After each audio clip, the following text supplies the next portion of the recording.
Pelletier, qui est un des partisans de Jean-François Copé, est en direct avec nous. Monsieur Pelletier, bonjour. Lorsque l'on entend les mots de François Fillon, on se dit que le rassemblement va être quand même très compliqué. Vous savez, moi je suis ce matin dans un esprit de rassemblement et d'apaisement. Je crois que je partage assez largement l'analyse d'Olivier Mazerolle. Il y a d'abord une part d'amertume ici ou là qui n'est pas illégitime. Vous savez, ce psychodrame dont on a beaucoup parlé depuis 24 heures est désormais fini. Et moi j'apprécie que dans l'entourage de François Fillon, comme les mots de Jean-François Copé, on soit maintenant dans une perspective d'avenir. L'avenir, Olivier Mazerolle l'a dit, c'est comment nous nous opposons avec fermeté, détermination et de manière constructive à cette gauche. Mais quel peut être l'avenir de François Fillon au sein de l'UMP dirigé par Jean-François Copé? On verra. Jean-François Copé était très clair, vous savez, hier soir. Vous avez vu la magnanimité qu'il a utilisée dans ses termes, dans sa capacité à ouvrir les bras et à dire, et nous répétons, nous, en son nom, ce matin, que l'ensemble des fillonistes font partie de notre famille. Il n'y a qu'une seule famille de la droite et du centre-droit.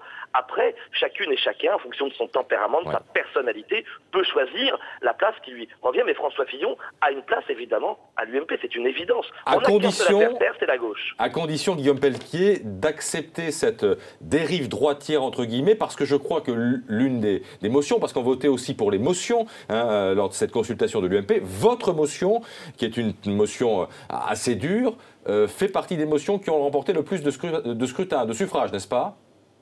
Ah, vous savez, je vous le dis vraiment avec beaucoup de franchise, moi je suis la nouvelle génération, j'en ai un peu marre de ce mot dur, droitisation. Moi je ne suis pas la droite de la droite ou la gauche de la droite, je suis la droite.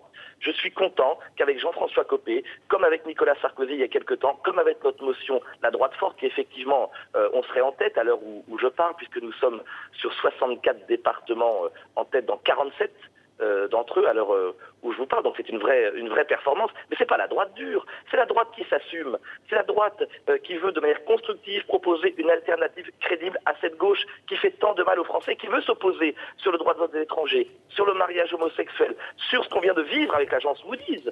Mais parlons des choses intéressantes tout de même. La France vient d'être à nouveau dégradée. Pourquoi? Parce que la politique du gouvernement socialiste est une politique catastrophique. Oui, sauf que l'agence Moody's sanctionne aussi la politique de Nicolas Sarkozy, soyez honnête. Mais je vous le dis, je ne me réjouis pas de cette nouvelle qui n'est pas une bonne nouvelle parce que nous sommes avant tout des patriotes. Il n'est pas question pour moi de dire que c'est que la faute de tel ou tel camp. C'est le résultat, pour être totalement honnête et franc, c'est le résultat de 30 années de politique menée par la droite ou par la gauche qui n'ont pas eu suffisamment de courage. Il n'empêche, on ne me fera pas dire que Nicolas Sarkozy, de manière incontestable en 2010 et en 2011, malgré des crises violentes, a commencé à engager une politique qui permettait de réduire la dette et les déficits. Ça a été reconnu par tout le monde, y compris par la Cour des comptes, dirigée par un socialiste. Merci beaucoup Guillaume Pelletier d'avoir été en direct avec nous sur BFM TV, le journal de 7 heures, dans quelques instants. À tout de suite.